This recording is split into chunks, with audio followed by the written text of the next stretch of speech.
और जिन्ना साहब भी हमको इस फील्ड में लेके आगे बढ़ेंगे, जितनी भी आपके इश्यूज हैं, जितनी भी सारी चीजें। मैं बताता हूँ, जो बी फार्मिंग है ना, दैट इज SDG 13, क्योंकि बीज जो है वो इकोसिस्टम को मेंटेन कर रही है। चलिए मैं जैसा से बात कर लूंगा। मैं ऐसे कहता है कि जो रात को इसका इफ्तार कर रहे हैं, तो परसों इत्तेफाक से हमारा फंक्शन है संडे को। मुझे नहीं पता मॉडरेट्स क्या होगी, ये तो बड़ा सिंपल है। इसमें तो आपने जूम लिंक बनाया और दिया, लोगों ने ज्वाइन कर लिया या लाइव कर दिया आपने StreamYard या फेसबुक पे। वो आपका वेब वीडियो कैसे काम करेगा, ज़ाहिर है आपकी जो वेबसाइट बताइए आपने, उसको मैं देखूंगा जरा, गेट बैक। ठीक है, कुछ भी आप ओवर टू जिन्ना साहब। थैंक यू दिशांत साहब, थैंक यू, अल्लाह हाफिज। Thank you. No, Inga, are you there? Inga, she's there or not? She was here. All right. So we have a new person, the Amna Azim. Can you please introduce yourself? Hello, do you hear me? Yes, we do. Yes, hello everyone. I am Amna, an urban planner, and my work is mostly focused on cities and SDG 11, sustainable cities and communities. So we know that most of urbanization and our cities are a major contribution towards CO2 emissions through industries, transport, and urban design. So my particular focus of work is how we can use urban design to reduce effects of basically urban effects that are caused by these harmful effects of urban planning and design. How we can use these designs to reduce climate action, climate impact of urbanization. So we are going to launch a course on SDG 11, in which this will be an introductory training on SDG 11 with experts from different urban professionals. So we're looking forward to it. Thank you. Yeah, thank you, Amna. Please do invite us, and please do invite me. I really like to attend this the course you are doing, because as they say, you learn every day, and we got a lot to catch. Yes, Inga. Yes, I'd like to talk to Amna.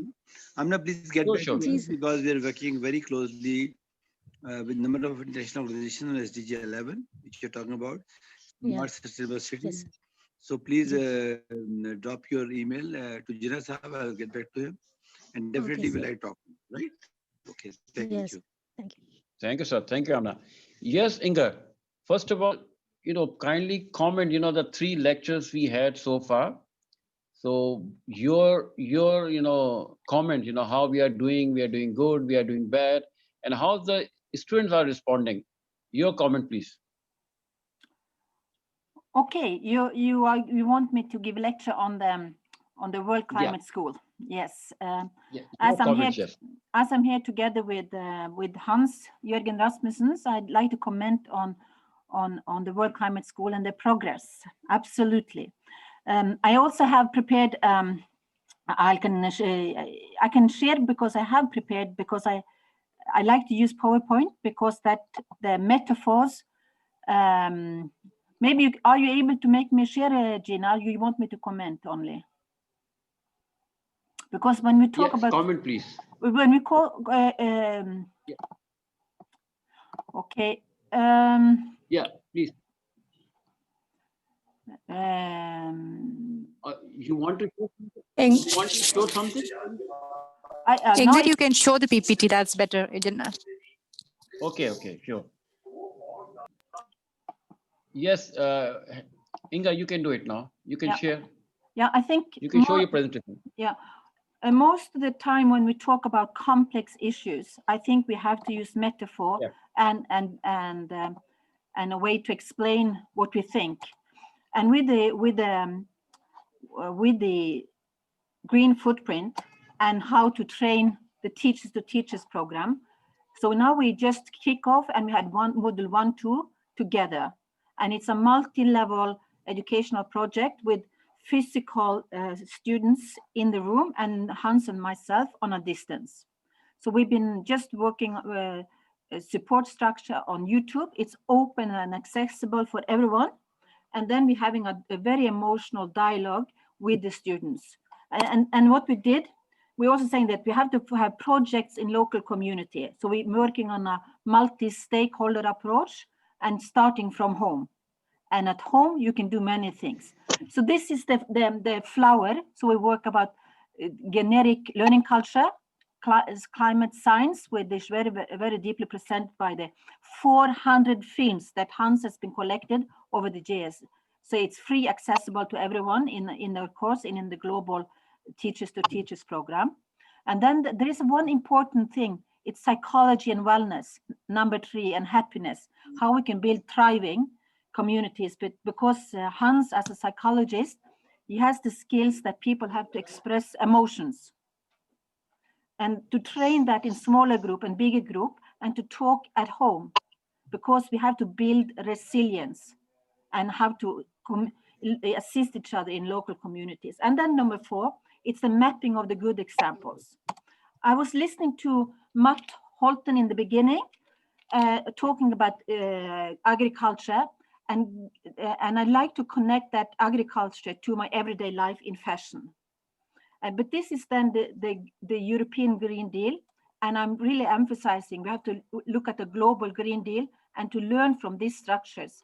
And what is really interesting here is the circular economy and how they're using the EU taxonomy, which is then addressing big multinational companies and governments according to climate impact. So, but back to this agriculture. Today I was inviting a gentleman from Zimbabwe who is planting trees in Zimbabwe. And Mr. Matt Holton, he was referring to generative and holistic agriculture. And that gentleman, who is Savory Institute, comes from Zimbabwe. And what you see here is a land to market. The land to market is in this reference not food, but it's in fact fashion products. So that's the soil to soil thinking in circular economy. So you have regenerative fashion brands. I think it's very important that a country like Pakistan know that we are voting with our buying power as a part of society. So all consumers have power in our pockets. So every time we're using some kind of a democracy and we are in a society to vote for what brand we like to support, also companies. So what kind of voting do we do every day? I like to emphasize that here I have a jacket. I'm not sure if you can, I'll wait to share it since I'm back. And then, but then back to this thing about digital twins. This picture is a neighboring city of Malta. We're working on the SDGs. So we're having all the measurement, and that is making a digital twin on the smart, sustainable cities. So we're developing the whole region in Norway, where I'm staying, together with the municipality and together with researchers, to have these circles of all the digital measurement. And then again, talking with the municipality and the person in charge for smart city, smart village today. And the problem is that they need to make it into a public engagement. It's the same challenges all over the world. But here is again this digital twin. So you can see how they are augmenting the digital understanding of water, electricity, and all the SDG measurements. That's what I really wanted to say, that this is happening here. And when it comes to my recycling, or for example, this jacket is produced in China. So it's not water or soap, but it's a coal production in China. But what's new is really that it says animal free. It's animal free. All right. And this is then also the tag is also, let me see the tag. It says 100%, here it is. So this is recycled bottles, right? Yeah. So you see, great. and that is different from this kind of fabric compared to my scarf, which is wool. Or is it polyester? Polyester is microplastic, and that's creating pollution in the ocean through the wastewater system. So it's a complex issue of system complexity that is really, we're all learners, even if we are rich countries or poor countries, we are all in the same boat. And we have to draw each other the best possible. And that's why with the climate literacy and the World Climate School, we can really bridge with young people and to bring forward this leadership. Right. So I think that's my input on, and I'm so happy also with the partnership with Pakistan and to bring this learning culture in the, I would say the Pakistani diaspora in Norway. And as you know, the culture minister is from Pakistan, the Norwegian culture minister. So I'm very happy to be part of this this team of the SDG Academy of Pakistan. Thank you. Shukran. And I'm welcome to ask question if you like to have. I can try to answer some. Good. Okay. Thank you, Inga. Thank you. Yes, Ms. Saraf, you like to make comment? Thank you, Jinnah Saab, for your consistent efforts for Future for Pi Day for Pakistan and the climate change awareness through this webinar. Today, I would like to talk with all the panelists and the people who are listening live in perspective for Pakistan. There's this whole buzz of climate change. I meet the government officials, the civil society, the youth networks. I think a lot of awareness has been created, but I don't see the real practical implementation for climate change in Pakistan. Please, I request all the educated people right now who are in the panel today, I have one question for all of you today. Who is stopping you not to use the plastic bags if they are harmful to the environment? Who is stopping us, civil society, not to train our own people in our homes for the segregation of waste if you're talking about the role of society? Who is stopping us as a civil society to invest in solar panels if the rich people of Pakistan and people have a lot of money living in cities go on solar panels? Who is stopping the society? I see a lot of people driving hybrid cars, which causes air pollution in Pakistan. As educated people, dignified roles of civil society from Pakistan, we all know the consequences of climate change in Pakistan. We need to start from our own homes, from our own streets. You need to share the information with your neighbors, with your family, with your friends. We all need to be agents of change, starting from Braheen Fatma. She has to convey the message through her webinars, through her talks for this change. If we wait for the government, if we wait for the authorities to help us, that would not happen. Please, with 1 minute, just stay and think. If we all want to save Pakistan from the drastic climatic change, from floods, as Raheem was mentioning, this winter, the snow is early up in the northern parts of Pakistan. Climate change is everywhere. It's not just Pakistan. We need to take drastic steps ourselves. And we are very grateful to Inger, to Hans, World Climate School Norway, to collaborate the way Norway and Sweden are working. We have a long way to catch up. So I have a very strong message to convey to all the people sitting in their homes. It's COVID, you have free time. Educate your family, your friends, your servants, the civil society we live in. Start something from your own homes and share the success stories. You have 1 week as a homework I give you, all the participants today and the people who are listening. Show SDGs Academy the success stories, what you have done in 1 week for climate change. Have you collected garbage from your streets? Have you talked about it with your people around you? What have you done? So that is what I wanted to share with you all. Thank you, Jinnah Saab, for consistent efforts. And I hope that the homework that I've given and the people who have listened to my talk will start something on their own voluntarily. Thank you all so much. I will say, yes, miss, used to say in school. So, and we'll try to do the homework. It's, very rightly said. And that's, who is stopping us? And maybe we always say him, right? We don't say I, I'm stopping myself. Now, it give me a good lead to go toward my $1 million question, which I've been thinking over the whole week, that I'm going to ask this question to Adil Saab. Or on the lighter note, and I have to speak in Urdu for a little bit. ये हम जो कुछ कर रहे हैं ये wrong number तो नहीं है.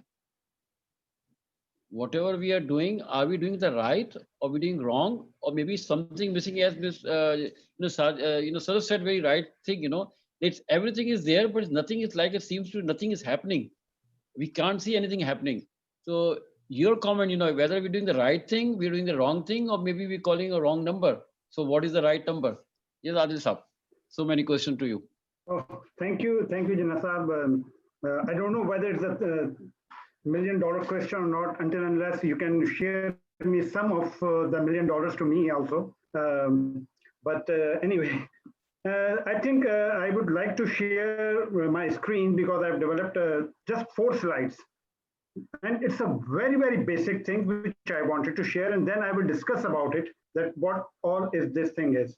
So there's a presentation, a small presentation, and starting from the climate change. Yes. So today we are discussing the climate change. Let's see climate change. What is the climate change? The climate change refers to significant long-term changes in the global climate. The global climate is the connected system of sun, earth and ocean, wind, rain and snow, forest, desert and savannas, and everything people do too.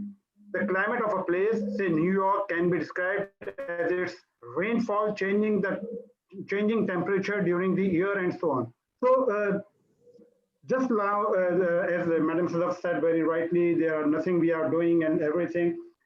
I just got a thought that whether this climate change and sustainability are joined together or they are the 2 separate things. Let's suppose if all over the world nobody throws garbage into the sea, will that stop the rising the sea, whatever the problems coming in the sea, the rising of the water and the snowfalls and the melting of the Arctic and Antarctica, will that go down? If we have a sustainable education, will that affect on all this climatic change?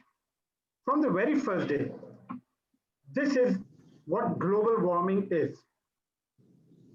Most of the thing which is related to the climate change is related to the global warming.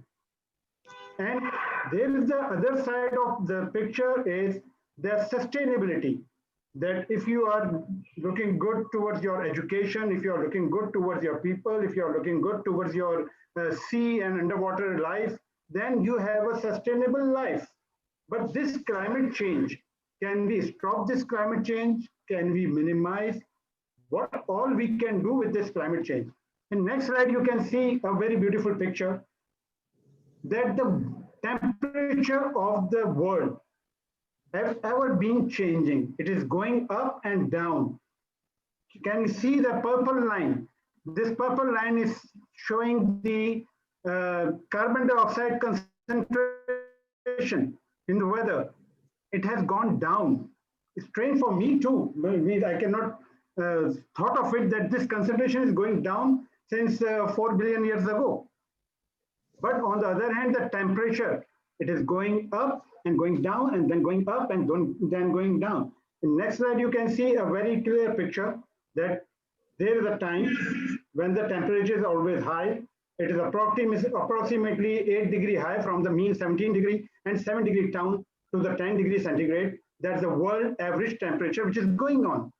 Can we stop changing of this temperature by maybe by not throwing the things, maybe by educating, maybe by other things. I don't think we can stop this thing. But we are in an era today. I think that's all. I'm stopped sharing this. Today, we are in an era where we know what the future is going to be. Maybe 1,000 years ago, or maybe 2,000 years ago, people might not be knowing that the things will be changing after this much of years. But today, the science has been advanced so much that we know that after 10 years, 20 years, 30 years, the Arctic will be totally melted. Because we know the satellite pictures we have seen the past pictures, we can see the present picture now, and we can make out that Arctic is going to be totally melted. At present, in 2008, I have done my master's, and in my master's, my thesis on Arctic. And the ice in Arctic was only, that area was only open for 4 months. And now, after 12 years, it is 365 days, it is open, the Arctic. So we cannot stop this change. But what we can do then, if we know that something going to be happen, the only thing we can do is to make some system to live with the new coming problems. Like if there will be a lot of hot weather coming in, maybe in Pakistan, maybe in Africa, maybe in somewhere, then we should start developing trees. Because probably if we have a lot of trees, then probably we can have more cooler weather in the city, or maybe in some land area or somewhere.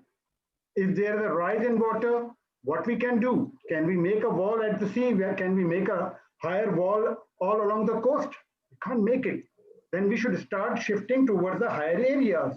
In past, maybe thousands of years ago, people used to shift their places because of these reasons. The weather, the biggest reason for all the migration is the weather. And the second is the fights and all these things. So all over the world, people used to shift. But what we are doing at present, are we developing any system, anything?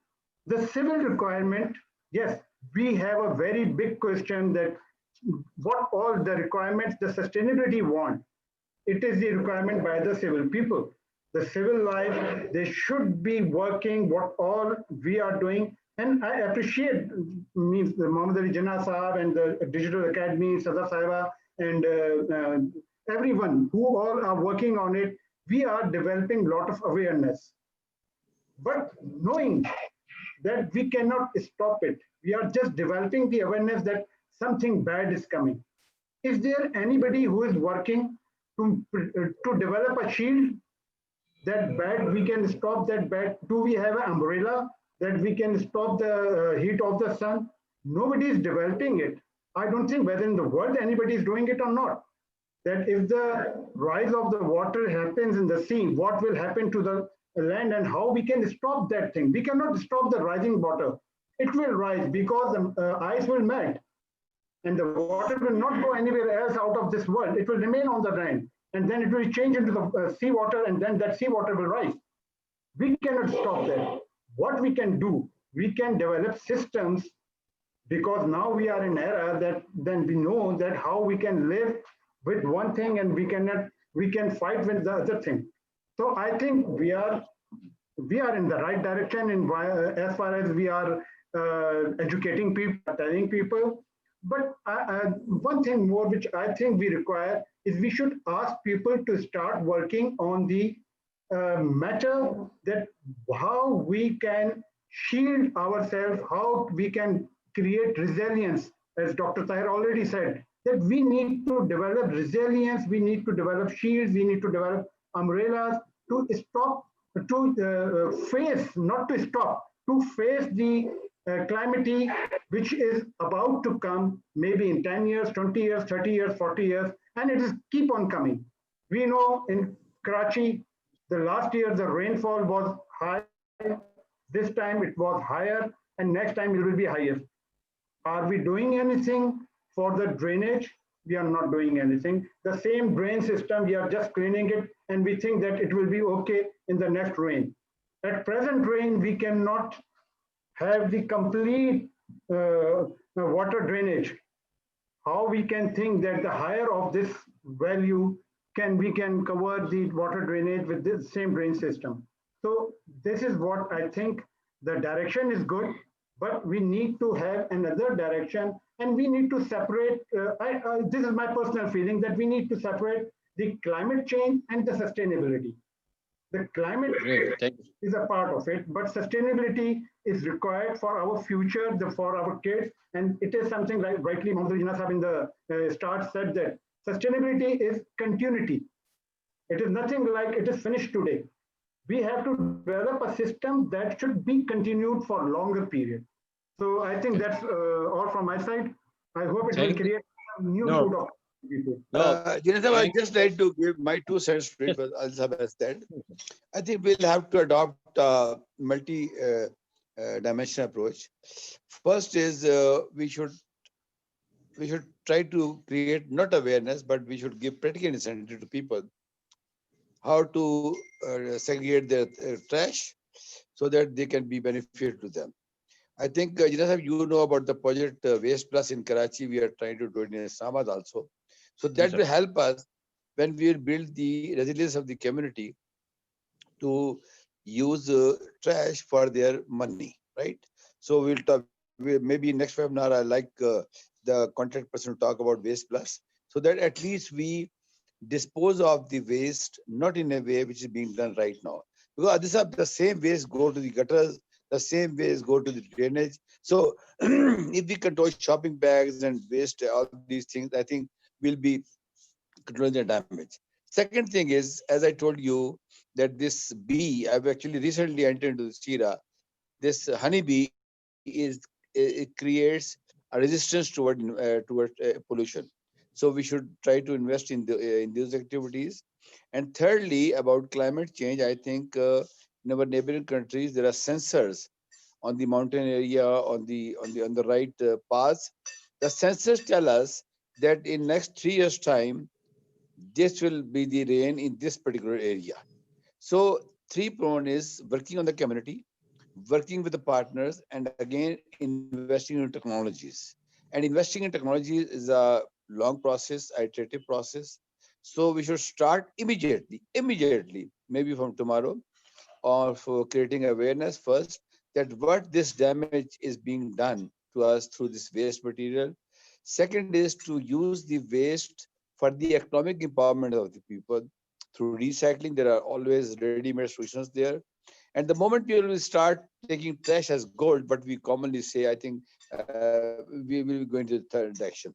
Third, we should try to create the right awareness in the government organizations to tell them their role and responsibility. I know this of you have been in the government, I have been in the government, and knowing their mindset, it's a difficult process because they start from the statement that what you have for us.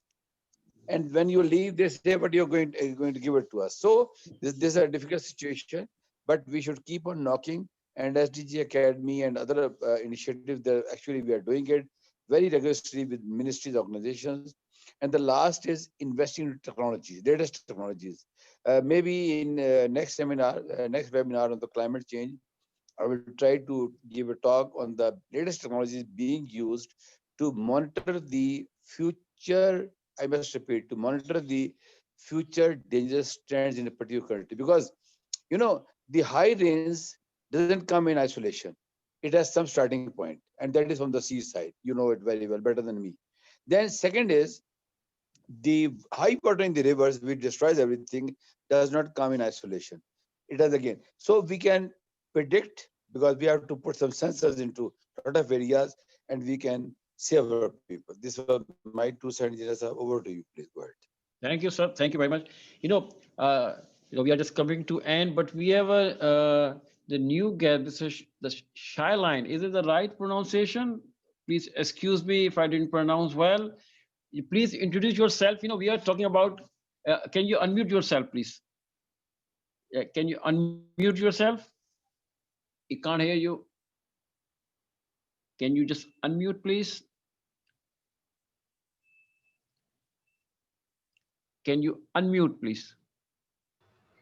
Yes, thank you. Hello, colleagues. Yeah, introduce yourself, please. Thank you. My name is Kudakwashe Manyanga from Zimbabwe. I'm the founder of the Grow a Tree Foundation, which is a non-profit organization that seeks to build climate resilience in communities, cities, and schools across Southern Africa. I just prepared a 2-minute presentation to introduce what we do. I don't know if it's okay. Yeah, please go ahead, yes. Thank you. So I've just shared with you my screen here. Yes, we can. Can you see it? Yes, we can. Oh, that's Grow a Tree Foundation. Okay, so what we do is our mission is to promote climate change resilience, sustainable biodiversity conservation, and livelihood practices across Africa. We have been in operation for the past 4 years. Our vision is to have established model world climate smart cities, communities, and schools again in Africa by 2030. So we run at least 4 programs as Grow a Tree Foundation. The first one is to do with the schools climate resilience program. The second one is to do with climate change resilience program for communities, especially rural communities. And then we have what you call Green Cities program. And then the last one is the carbon offset program in the transport sector. So under the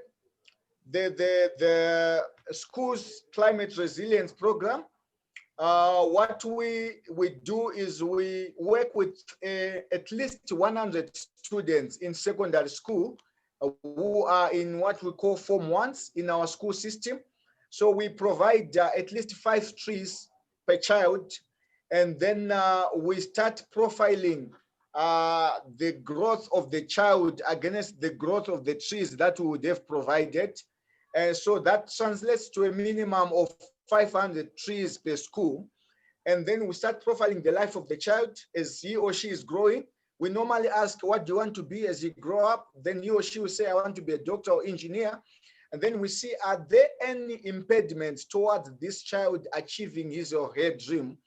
And then should there be need for assistance? That would be school fees, books, any other amenities that are necessary for her to achieve a dream. We provide what he or she needs. In return for that, he or she must look after the trees or nurture the trees that we provide. So across the country, we are putting 500 mini forests at each and every school. But mostly we put fruit trees. That's what we put. And then the second program that we run is the Climate Change Resilience Program for communities. So what we seek to do is to identify communities, what we call villages here in our setup, where we create model climate smart villages with all the technologies. I've seen what colleagues in Pakistan have done in terms of climate smart technologies. So we identify in each and every country what we can get, and then we then procure those technologies, and then we set them up for each and every community that is we are working with. So it can be water, solar-powered water irrigation systems. It can be biogas digesters. We will then set up solar-powered systems for processing of roadrunner chickens, fowl runs, and so forth. And then the setting up of what we call climate resilient infrastructure. So we put together resources using corporates, banks, and so forth to set up model climate smart villages across the country and in the SADC region. And then the third one, before the last one, is the green cities concept, where we seek to beautify our cities using trees and climate smart technologies. So what we do is we ask each and every citizen who has a birthday or any occasion that would want to make that occasion a green occasion. So should it be a birthday, we profile them, they buy a tree from us, which they plant in the city center or any public place in the city. That tree, we put an insignia to say this tree was planted by so and so on the occasion of his birthday. And then the tree is supposed to be owned by the individual, managed by the individual, and nurtured by the individual. Our job as Grow a Tree Foundation is to monitor the growth of the tree and ensure that it matures. And so we ensure that there's growth and nurturing of the trees that we plant. So we have citizens who come with birthdays, wedding anniversaries. They have, memorial in celebration of a life of a loved one, or it may be occasion of the loss of a loved one again. And so we have a number of trees that we actually end up having. And then the last one is, which I'm excited to share with you, is the carbon offset program. You realize, colleagues, that each and every day our activities are contributing to what we call carbon footprint. What you do in the morning, when you travel, when you drive your car, when you fly, you contribute each and every day to carbon emissions. So we are offering individuals who are environmentally conscious the opportunity to offset their carbon footprint each and every day, or organizations, by buying trees and offsetting for a journey. For example, if one is to travel to another city which is 500 kilometers away, this is equivalent to about cutting down close to about 9 trees which are mature. So one journey using a 2-liter diesel car or petrol car is equivalent to cutting down 9 trees, one journey from one point to another point, which is about 500 kilometers.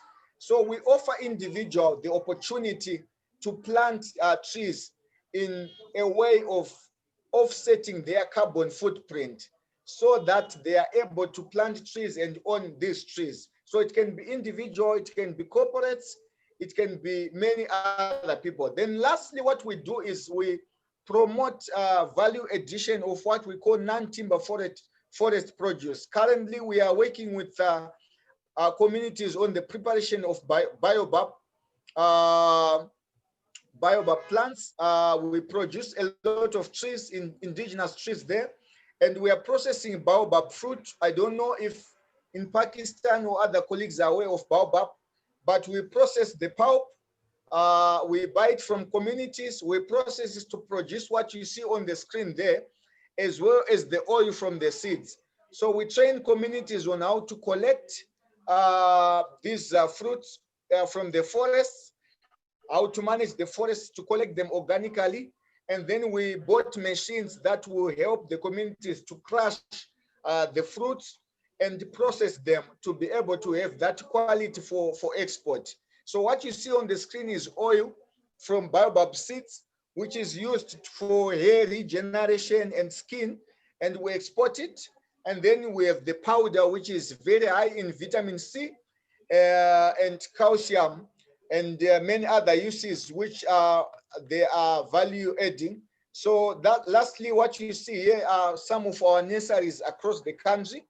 To date, we have produced about 92,000 fruit trees and about 20,000 indigenous trees through the collection of seeds and seedlings across the country. So in short, this is us as Grow a Tree Foundation.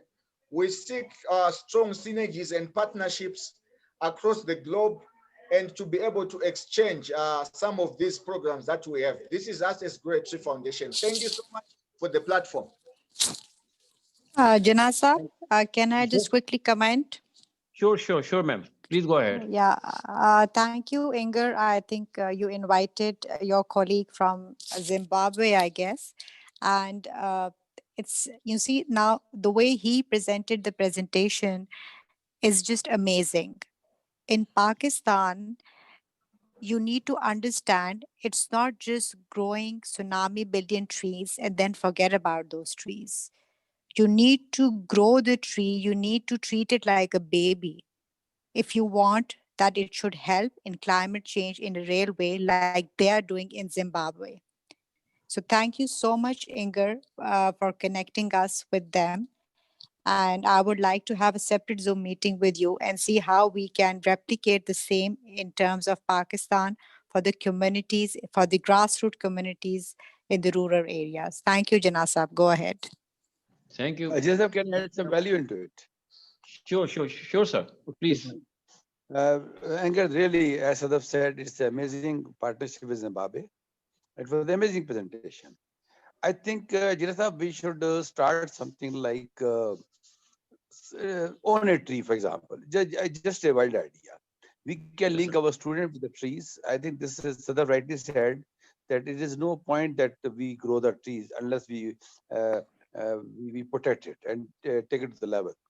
I think I know you are short of time. Maybe what I could recommend is that you should take your guest from Zimbabwe in the next meeting also, and we Sure, should sure, have a sir. very focused. Before that, Sadaf rightly said we should have a one-to-one dialogue, and I think it's the right time when we link communities with communities. For example, let me give you an example. I was just thinking about when he was talking that maybe we can link one village of Pakistan with the one village of Zimbabwe, right? So it's a people-to-people contact. There is no need for involving governments or NGOs organizations. People-to-people contact. We can select some village from Pakistan and one village from Zimbabwe. No, these people are talking to each other. I know there would be a lot of language constraint, but I think in every village in Pakistan and every village of Zimbabwe, you can find one person who can understand English. So English can be the common language. So I think in the next Friday, Jatha, what you can figure out is the Sure, sir. practical session. Practical session. Everybody should give the sessions to combat the climate change in Pakistan. Thank you very much. Thank you, sir. Thank you, Shaila. And it's been as Jafi Sahab said, as our CEO, Mr. Sadaf Khalid said, it's very good presentation. And we definitely like to invite you the next show that coming Friday. But we are going little normally the allocated time, but I like to use a couple of more minutes because it's a wonderful session we are having. So I like 2 minutes each from Hans and Dr. Tahir. So Hans, 2 minutes to comment, and then Yes. I'll come to Mr. Tahir. Yes, Hans. Thank you. Well, first of all, I would say I am very inspired by this meeting as well. And I see there have been a lot of good and very constructive comments in the chat box. And I strongly recommend all of you to save and download the chat before this session closes. Among others, I would say that I put out a couple of things. First of all, the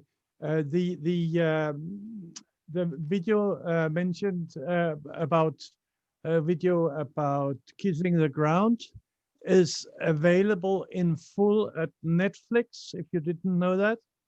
Another thing is that Inge Mehta and I put out links to all three of the lectures for Pakistan. You will find those also in the chat box.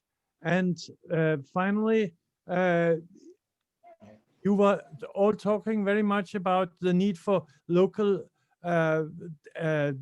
details about the situation in Pakistan. I can tell you the modules 2 and 3 of our 3 lectures are loaded with that kind. So watch the modules, especially 2 and 3 for local. For local challenges. Later on in the coming sessions, which modules which have not been published yet, there will be more about solutions. Yeah. Thank you. Thank you, Hans. Yeah, thank you, Hans. Dr. Tahir, your comment, and then I will go to the Captain Future are here. We are very lucky today. The Captain Future is here. So, Dr. Saab, Tahir Saab, please 2-minute comment, then I come to Captain Future. Yes, Tahir Saab.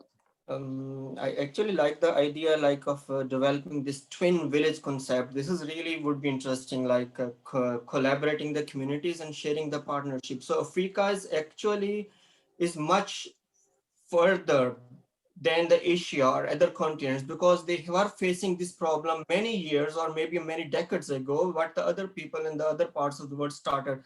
So I see so many amazing sustainable solutions to those climate change problems and other issues. And I think because what we see basically, the person who has gone through this and developed some local solutions for that, not like the importing things from European concept and stuff, but like localized and partnershiping with these kind of communities and groups and associations can really help us a lot. So we don't have to invent the wheel again, but basically get those people on the board and I think learn from them. So I would really just end with this comment. And there was a wonderful discussion from all these people. Yeah. Thank you, Dr. Saab. We have Captain Future with us. How are you, Michael? I'm good. I just came from a day-long conference here called Mind Shifts with people like Kuto Sharma and P.T. Senji and so many great people. So it was amazing to listen to them all. So. Good. I think after August, we get a chance to see you. So what do you think, how we are doing with this climate change in Pakistan? How are you doing? How are you coming along? Yeah. Your thought, do you think we are doing good or anything we are missing or any advice from you? No, like for the part I've been examining, it's like continue the global conversation around this. Don't go back to nationalists. Don't close borders like many countries are doing in many questions right now. We have to like continue, even if we don't travel, we have to continue to do it online digitally. So invite people from other parts of the world and join in conversations other parts of the world, even if it's not your time zone. Go up in the middle of the night or whatever. Just to keep the global conversation going. Okay. Thank you, Captain. Thank you. Yes, Ms. Sadaf, you'd like to share something with us? Yes, Sadaf Khalid? Jinnah sir, Yes, we'll keep it for the next webinar as we're short of time. You can conclude. And thanks, Michael, for joining. Good to see you. Okay, thank you. So now, we come to an end. It's so good, we really want to continue more, but I understand everybody have the commitment. So I would like to thank all of you and all, especially, those people who joined us first time. So I would like to request the Shailen and the, to join us again in the coming Friday. I'll share the details with you, and then, I'll ask Inger to, to help us for the coming session. And Jafri Saab, I would like you to, just a few words and end the show. Jafri Saab. This was very amazing, Jinnah. It was very amazing for me because everybody spoke today from the heart, not from the mind. Sadaf said rightly said that we should start doing something. Anchor said everybody, our speaker from Zambia, they actually I think I'm seeing the recording of this webinar, and definitely send me if you are recording it. I would ask the technical team to get it, and definitely I like to send it to the people with whom we are communicating at the government level, because today I received a call from Ministry of Science and Technology, and they're very much anxious to work with us. Definitely, we have to approach the government first, then we have to approach the communities first. And I will again strongly advocate the idea of linking our villages with villages of other countries. In Europe, in Zimbabwe, we should try to encompass different segments like African countries, like Asian countries, like European countries, because village to village contact will be very amazing, because then they can build their own relationship, and I think language barriers could be taken up. Thank you, Jinnah. Thank you, sir. Raheen Fatma, your last comment, and then we do the end the show. Your last comment, how the everything went today, Raheen Fatma. Honestly, it was amazing today because I feel there's a lot of us that have come to come together. Some of us living from the different parts of the world. So I feel like us coming together is something that's just so beautiful. Then talking about how the problem is, discussing it, and then also coming up with the solution, and also coming up with how we can solve it. So we're not just sitting here and just talking that there's so many problems in life. So I feel like it's a very productive session that has taken place, and I would love to be part of it as long as I have the permission from you. No, you will. Thank you. Rahim, we never shared that wearing the same type of the cap. Yes. True. We've never actually shared that, but today we are wearing the same cap. मैंने तो अब्बा की चोरी कर ली जल्दी से. Even if I want, I can't wear it in Karachi. We can never wear it in Karachi. Oh yeah. So yeah. So anyway, thank you very much. Thank you all, and hope to see you coming week. Thank you. Bye bye. I request that may we all plant trees on our birthday and post it on our pages, please. I beg you, plant trees on your birthday. Want to see them? I will. I'll promise you. I will. Thank you. Thank you very much. Bye. Good night.